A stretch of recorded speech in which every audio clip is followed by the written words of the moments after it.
What's happening? Brian Tong here, and welcome to the Apple Bits for everything good and bad inside the world of Apple. Hey, we are just all ready for Apple's Time Flies event. That's going to be on Tuesday, September the 15th at 10 a.m. Pacific, 1 p.m. Eastern Time. And a lot of you told me in the comments that Time Flies isn't about a watch, it's about a time of flight sensor, and the iPhones are expected to get them, so that means we're going to see iPhones.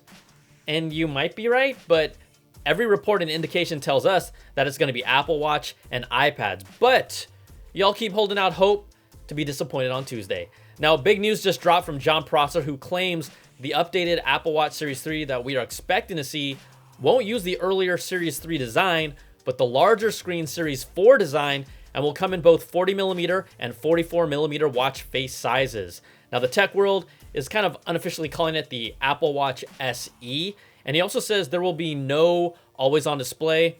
I didn't upgrade to a Series 5 because that improvement just wasn't upgrade-worthy for me. There will be no ECG, and it will include Apple's M9 Motion coprocessor that helps with motion tracking for estimating walking and running metrics, but also it allows Siri to be on and ready for the Yay Siri command. See, I still like to be considerate for you all instead of just saying, "Hey Siri," and then setting off some of your devices. Whoops. Now, these features would instantly put this on the path to be the best-selling Apple Watch. We have an expected lower price point because it will still do pretty much everything that people need from the Apple Watch. And I said back then when the iPhone SE came out that it would be Apple's best-selling iPhone of the year right after they announced it, and that's pretty much held true. Well, this new Apple Watch SE should really follow in its footsteps as the best-selling Apple Watch, at least for this holiday season, if this is true. And if you think about it, even if they just gave a spec bump to the 3, it probably would be the bestseller. But then giving it the Series 4 design, that is just a huge move. We haven't heard anything about this until just now, again, if this is true. Prosser says that internally for hardware engineers, it's listed as Apple Watch and Apple Watch Pro because the top tier Apple Watch is clearly a Pro device because Apple says it is. Are you really going to name your watches like that? It sounds kind of odd to me, but we will find out real soon. And it's always good to get a little excitement like this just a few days before the keynote. And guess what? You can be sure that I'll be doing BTZ's live stream alongside of Apple's on my YouTube channel. So just make sure you come back here to hang out for the pre-show, the post-show. I take your live calls. We do tweets. It's going to be a good time like it always is. And for all of you just hoping that you'll get to see the iPhone at this September event, I still don't think you will. But reports from Digitimes claim the 6.1-inch iPhone 12 and 6.1-inch iPhone 12 Pro. These are the two models of the 4 expected iPhone 12 models we'll see this year. Well, they will launch first, and the entry-level 5.4-inch iPhone 12 and then high-end 6.7-inch iPhone 12 Pro Max, those will arrive later in the year. Now, the release schedule was obviously affected by factory shutdowns in China and coronavirus. iPhone 12 mass production is currently underway, according to Jon Prosser, but you might not want to get your hopes up if you want a new buttery smooth display because he is saying that the 120 Hz display did not make the cut. And maybe it still has a chance on the iPhone 12 Pro Max that would go into production later. But at the moment, the iPhone 12s in production reportedly will not have the 120 Hz display. And I love 120 Hz. Once you get it, it's hard to go back. But look, the majority of the world, most general iPhone users, would not even notice if it was there anyways. Like, it's just true. And honestly,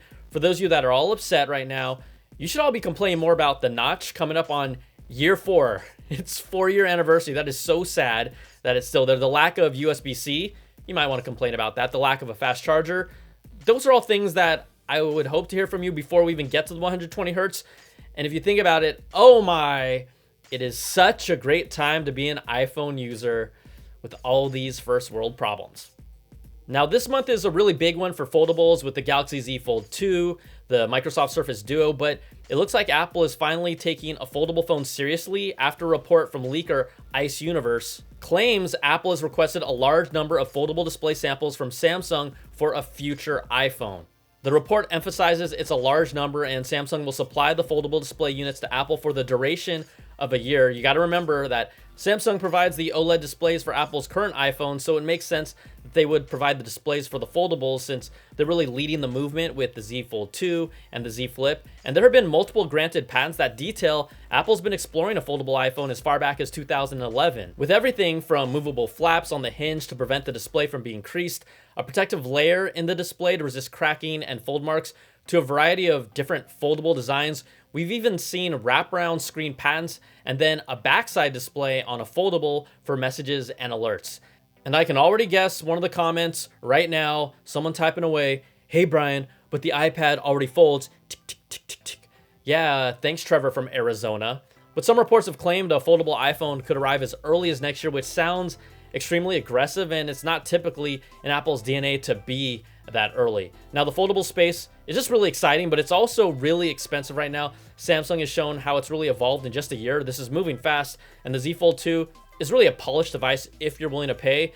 You look at like foldable dual screen designs, they're ranging around $1,500 to $2,000 right now. But if Apple had one today, would you buy one at those prices? Okay, I think I already know what you're going to say, but I'm still going to ask, put in the comments where my very innocent nieces and nephews can read them too. All right, the other quick note from Apple's production pipeline, Apple themselves told us we'd see the first Apple Silicon Mac this year, and Digitime says the 5nm A14X processor that is rumored to be in the new lightweight 12-inch MacBook will enter mass production in the fourth quarter of this year. And if we're really getting this Apple laptop with 12 cores and 15 to 20 hours of battery life just from the first gen of Apple Silicon, damn, like count me in. We've also heard rumors that Apple is finally going to release their own subscription bundle called Apple One. Now, according to 9 to 5 Google, it's coming after they found code in the Android version of Apple Music that directly references the Apple One service. They found messaging that says your Apple Music subscription will be included in Apple One starting at some date, and you will not be charged for both subscriptions. Bloomberg now has reported that Apple One will come in different bundled tiers. The first tier is expected to be Apple Music and Apple TV Plus. Then a second tier will add Apple Arcade to that mix. And then a third tier will add Apple News Plus to that group.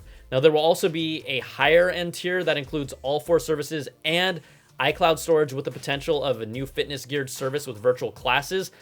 And that's nice, but I already talked about the fact that the service everyone uses the most out of all of those is iCloud, and if they just put it at the highest tier, that's a joke. Like, if they really decide to go that way, it's just a completely shady move if this is how it plays out. So I'm gonna hope it doesn't, but I'd really rather see Apple offer each tier with an add-on option for iCloud at every level instead of just like putting it in that highest tier because, oh, I'm gonna hammer them if they do. Geez, it's actually kind of crazy when I start making sense. Maybe I should wrap up this video. So just a reminder, the September Apple event is going down this coming Tuesday on the 15th at 10 a.m. Pacific time. I can't wait, and I can't wait to see you all there. It's going to be a fun time. But that's going to do it for this video. If you like what you see, give me that thumbs up, subs up, and hit that notification bell, ding, to get all my videos when they drop. You can also check out my Apple Bits XL audio podcast where we just dive into everything that matters with Apple, with special guests. All my work is completely independent, and I would just love your support. It's for the podcast, all my videos. You get benefits, early access, and an ad-free version of the podcast. Go check it out at patreon.com/Brian Tong. So thank you so much for watching. Take care, everybody. Be safe. September Apple event is coming. We'll talk to you soon, all right? Peace and love.